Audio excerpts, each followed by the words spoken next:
I actually haven't done one of these in a minute, but I'm glad to be back. Welcome to another episode of Is It Finally Worth Playing? This is a series where I review games with troubled launches after months or years of patches, updates, and price drops.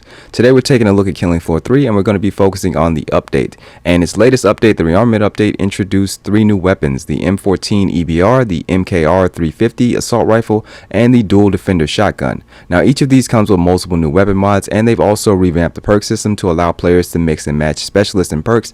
This is basically what we had in Killing Floor 2, and along with this they've also added numerous bug fixes and weapon balancing. Now with that out of the way, let's start with the bad as always for full transparency. Now even after the latest patch, I still experienced numerous frame rate dips throughout my entire playtime. I mainly encountered the frame rate dips at the start and end of every wave, alongside a few occasional dips during and in between waves. I even encountered some during cutscenes.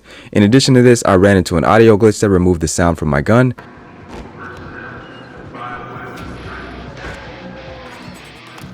Currently reload.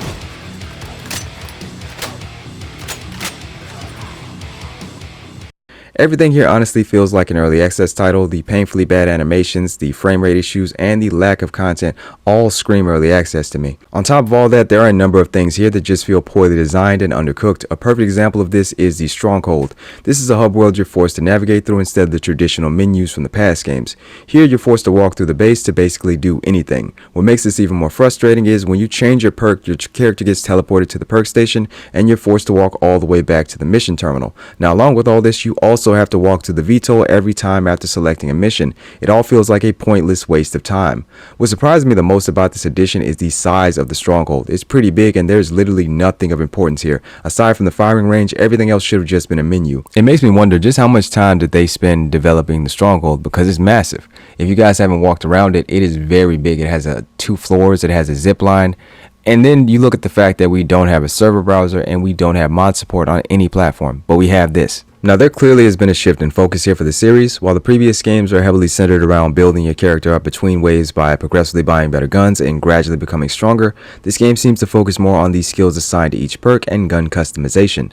In Killing Floor 3, the focus is on cycling through variations of the same weapons with different modifications as you progress through each wave. I believe this was a design choice to work around the limited arsenal for each perk. Most of them only have 4 weapons to choose from, and once you get your preferred loadout, you'll only be going to the trader for ammunition, armor, or health, and this happens pretty quickly. Mainly, you're going to stop buying once you get your preferred loadout. That's it, basically. There's not much reason to experiment here. You know very quickly what weapons work for you and what weapons don't. You also know what loadout to get. And when it comes to features that have been removed from past games, you can no longer use other perk weapons or find ammo or random armor or weapons in the level anymore, but you do now have resupply stations that appear during waves, and you also have allies that can deploy syringes and ammunition. The elephant in the room here is the amount of content this game has. Even after its latest update, it's still severely lacking in this department, especially when it's compared to its predecessors. The number of guns and maps here is ridiculously small, and when it comes to the overall game, everything kind of feels bare bones. This is what clearly influenced all the changes to the wave-based character progression from the previous games.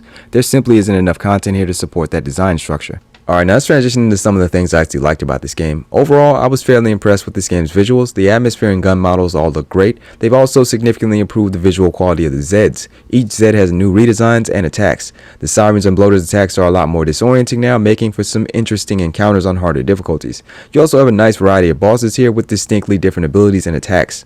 When it comes to the perks, they've vastly expanded the amount of skills you can unlock. They've also added the ability to upgrade skills individually. Each perk now has 3 separate skill trees, titled Passive, Throwable, and Gadget. Another new addition worth mentioning is the weapon modification system. You can change the ammo, sight, barrel, magazine, and much more. This even extends to melee weapons. You can also modify a weapon's stats or change its damage type. The modifications here are tied directly to the crafting system in the armory that uses resources obtained from killing Zeds.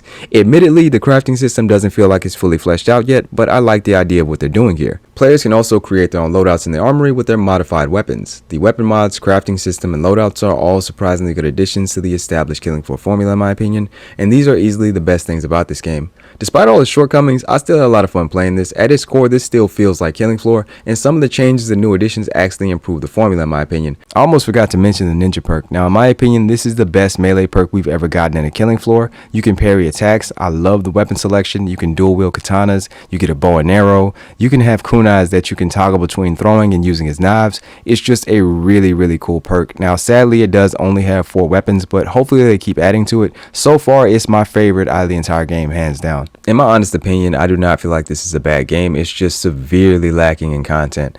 Now, I'm going to give this a 7. Two of the biggest issues here are the frame rate and lack of content. Now, I'm going to go a little deeper. Honestly, they're on the right track. They did add some more weapons with the rearmament update. They definitely still need to add more, but the main thing that kind of disappointed me is the lack of maps. There is just not anywhere near enough maps, especially for the game to have been out as long as it has, and we still don't have any more. I'm not really sure what's going on there.